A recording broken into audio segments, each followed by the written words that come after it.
Comenzamos el mes de junio y lo hacemos con el tema la idolatría predominante en una semana en la que estamos considerando a Jacob Israel. Recuerde que estamos en esta transición en la que ya vimos el cambio de nombre del patriarca Jacob a Israel, pero también ya vimos varias de las luchas que tiene su familia y vamos a seguir aprendiendo de todas esas batallas. Así que en este día vamos a pedir a Dios que nos ayude a comprender la lección que tiene para nosotros en el tema de hoy. Querido Padre, necesitamos de tu presencia, necesitamos de tu Espíritu Santo y necesitamos que nos ayudes a abrir los ojos para saber cuándo nosotros estamos yendo por el camino de la idolatría. Lo pedimos en el nombre de Cristo Jesús. Amén. Pastor Dani Perla, el día de ayer pues ya quedamos con una historia que, si bien es cierto, no se pudo abarcar en todos sus detalles por lo extensa que es y por el material extenso que se puede sacar de ella, se puede hablar de ella. Ahora nos encontramos con algunos textos en los que Dios de nuevo vuelve a revelarse al patriarca y le da algunas indicaciones, pero también vemos a un Israel que comienza a hacer algunas cosas porque de alguna manera sabe cómo debe mantener su relación con Dios. Y por eso quisiera ir, aunque el texto que aparece en la lección es un poquito más extenso, quisiera ir a un pasaje que se encuentra en Génesis 35 y los siguientes textos, del 1 en adelante. Dijo Dios a Jacob, levántate, sube a Betel y quédate ahí, y haz ahí un altar al Dios que se te apareció cuando huías de tu hermano Esaú.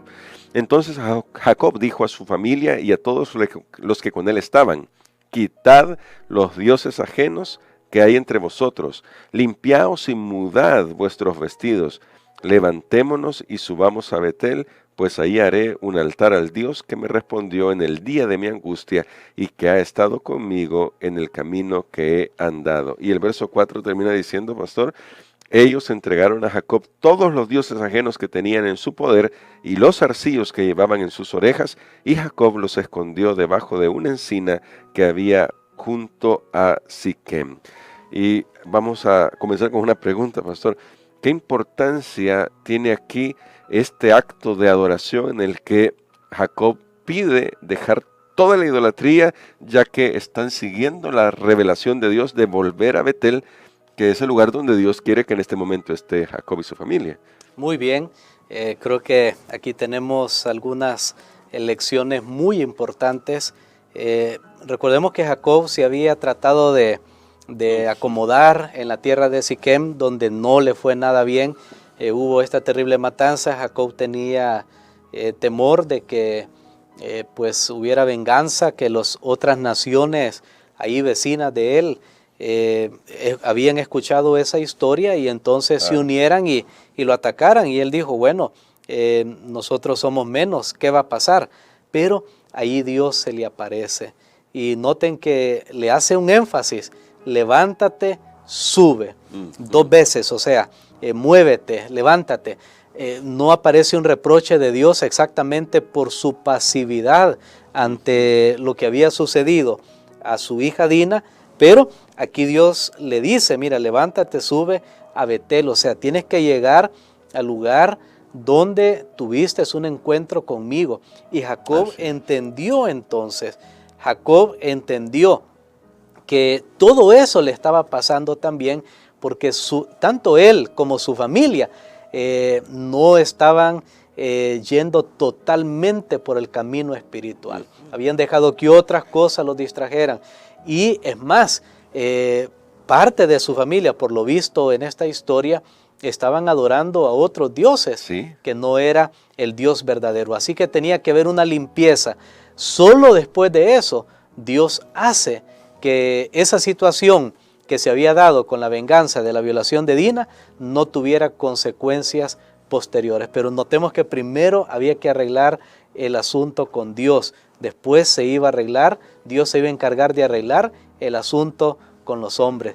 Ahora, Jacob sí toma ese liderazgo espiritual, le dice a la familia, levantémonos, hagamos esto, cosa que no hizo anteriormente, porque yo me pongo a pensar, si Jacob cuando le presentaron lo que había sucedido con su hija Dina, él se hubiera sentado con su familia, hubieran hablado, hubiera dicho, bueno, hagamos esto, tal vez los hijos no hubieran llegado a esa decisión extrema, pero su silencio permitió que pasara una tragedia. Entonces, aquí nuevamente, Jacob adquiere nueva fuerza espiritual cuando Dios le dice que se mueva al lugar a donde tiene que ir y él también logra reunir a su familia.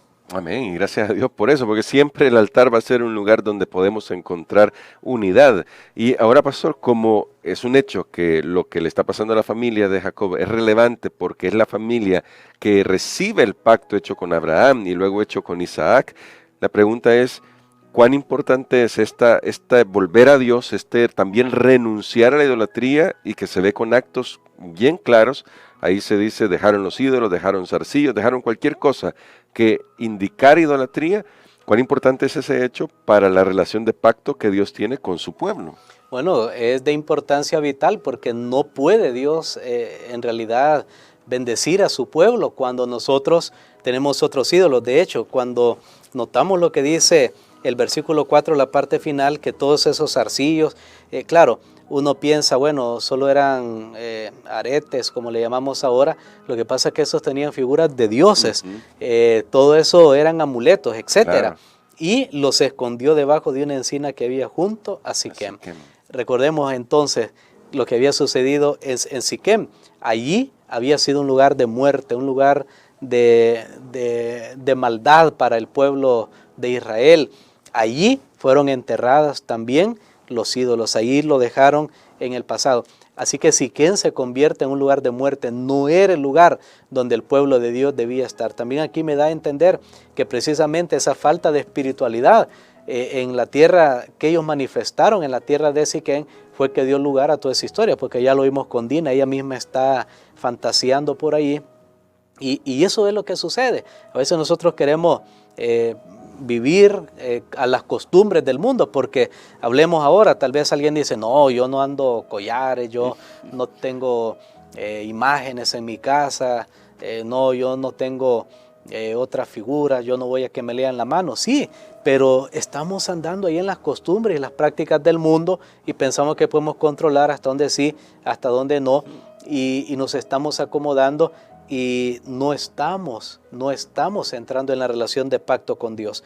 Solo hasta que ellos dejaron ese lugar de muerte, de maldad y enterraron ahí, dejaron en el pasado, entonces ahora ellos pueden tener un nuevo comienzo con Dios. Y ahora Dios se encarga de lo que va a suceder con ellos. Claro que sí, pero ahora, pastor, eso me lleva a una pregunta. ¿Cómo podemos escudarnos de la forma sutil en que puede llegar la idolatría a nosotros? Porque, como usted bien decía, tal vez yo no tenga una imagen en algún lugar, o tal vez yo no tenga algo, no voy a un lugar esotérico ni nada de eso, pero ¿cómo puede ser que yo, que sé del Evangelio, que conozco la verdad de la palabra de Dios, siempre caiga en esta trampa de la idolatría, de tal manera que me impida esa relación de pacto con Dios que Él desea tener con nosotros? Bueno, recordemos la definición tal vez más amplia de la idolatría, es todo lo que nos satisface en lugar de Dios.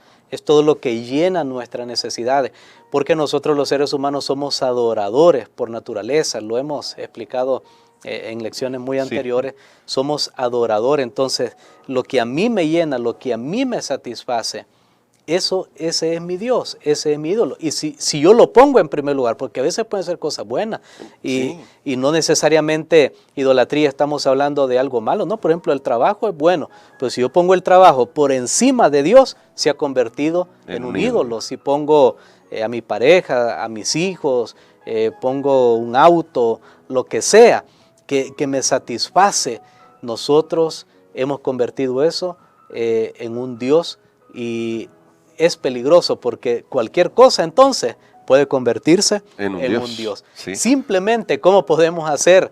Es comenzando por los mandamientos. Dicen, no tendrás otros dioses ajenos delante de mí. Cuando yo pongo el reino de Dios en primer lugar en mi vida, todo lo demás encontrará su verdadero lugar. Entonces, eso es lo importante. Cuando el reino de Dios es primero en mi vida, eso me ayuda para que todo lo demás no robe, no ocupe el lugar que Dios debe tener en mi corazón. Amén. Finalmente, pastor, cuando Jacob llega al lugar que Dios le ha dicho, En ese tramo Dios hace una maravilla, dice el texto, verso 5, que cuando ellos salieron el terror de Dios cayó sobre las ciudades de sus alrededores y no persiguieron a los hijos de Jacob, pero cuando llega a Betel, que antes se llamaba Luz, nos dice acá el texto bíblico, Dios renueva el pacto con Jacob y le repite lo del cambio de nombre, que esto me pareció curioso porque ya había dado este cambio, pero parece que seguía hablándose de Jacob, Jacob, Jacob, hasta que aquí Dios le repite de nuevo el nombre. ¿Qué implicaciones tiene esto,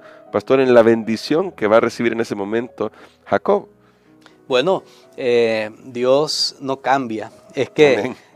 este es el punto. Somos nosotros los que cambiamos en nuestra relación con Dios. Dios siempre ha estado ahí. Dios nunca se fue. Uno dice, Señor, ¿por qué me abandonaste? ¿Por qué te fuiste? No, yo siempre estoy aquí. Los términos no han cambiado. Lo que yo quiero para ti no ha cambiado. Amén. Eres tú el que te fuiste. Eres tú el que cambiaste. Pero mira, ven, otra vez Dios le reasegura a Jacob que él será un vencedor y entonces le hace promesas que tenían que ver en dos direcciones. La promesa de las personas, o sea, vas a tener descendientes, y la promesa de la tierra. Muy Porque eso era necesario para cumplir con el propósito de Dios del Mesías. La promesa de las personas tenía que ser, pues, de allí iba a nacer el Mesías. Eso está en los versículos 11 y 12. Yo creo que los podemos leer porque es la promesa del pacto de Dios con Jacob, y podemos leer de una sola vez hasta el versículo 14 para que veamos cuál fue la respuesta de Jacob ante lo que Dios le promete. Muy bien, bueno, dice así, también le dijo Dios, yo soy el Dios omnipotente, crece y multiplícate, una nación y un conjunto de naciones saldrán de ti, y reyes saldrán de tus entrañas. La tierra que he dado a Abraham y a Isaac, te la daré a ti, y a tu descendencia después de ti. Y se fue Dios de su lado, del lugar desde el cual había hablado con él, y Jacob erigió entonces una señal en el lugar donde había hablado con él, una señal de piedra. Derramó sobre ella una libación y echó sobre ella aceite. Muy bien, miren qué lindo este pasaje. Nuevamente lo repito, aquí está la promesa de las personas. Lo podemos dividir así, personas y tierra. Las personas son importantes. Dios le promete a Jacob, nadie te va a matar, nadie te va a destruir, no te preocupes, yo quiero que tú te multipliques. Vean cómo Dios, a pesar del silencio de Jacob, a pesar de lo que hicieron los hijos, Dios tiene una promesa y sus promesas se cumplen. Amén. Creo que eso es lo más maravilloso, y gracias a Dios aquí nosotros tenemos una prueba que la promesa de Dios, voy a decirlo esto, por supuesto, hay que entenderlo en todo el contexto, pero las promesas de Dios son independientes de la conducta del ser humano. O sea, si hay consecuencias, Claro. sí, si Dios las cumple de esta manera, imagínense cuánto más se podría cumplir si hiciéramos las cosas bien. Wow. Bueno, y ahora, esta experiencia que tuvo Jacob no fue algo místico, un sueño o algo en la mente, porque dice, y se fue Dios de su lado. Dios llegaba allí personalmente, nuevamente. La relación de pacto con Dios es Él que la inicia. Si Dios no desciende, nosotros nunca podríamos encontrarlo a Él. ¿Qué hizo Jacob? Erigió una señal en un lugar, una señal de piedra. Y las palabras que aquí se usan para hablar de este altar, de esta señal, es como que va en ascensos. O sea que Jacob hizo como una réplica de la escalera de Betel. Wow. Ahí con piedras, que nuevamente está recordando que hay conexión entre el cielo y la tierra. Pero noten por qué. Porque Dios descendió, porque Amén. Dios estuvo ahí. Finalmente, Dios descendió en la persona de su Hijo Jesucristo. Así que hay perdón, hay restauración, hay reconciliación, gracias a Cristo Jesús. Amén. Y vamos a orar por eso, pastor. Ayúdanos a recordar eso y que su oración nos ayude a que cada uno de los que estamos en esta transmisión, que están oyendo la radio o que están viendo este video, podamos reconocer que en Jesús hay restauración y que esta oración nos lleve más cerca de Él. Amén. Padre, te damos gracias, Señor, porque tú siempre eres el Dios que busca, el Dios que anima, el Dios que sale a nuestro encuentro, aun cuando no hemos hecho cosas buenas o las cosas bien. Tú llegas ahí y nos dices, levántate nuevamente, sigue la ruta, sigue el camino, no te detengas. Gracias, Señor, porque tus promesas son un sí y amén en Cristo Jesús. Amén. Gracias, Padre, porque podemos también responder adecuadamente, dejando de lado todo aquello que se interpone entre tú y nosotros. En el nombre de Jesús. Amén. Amén.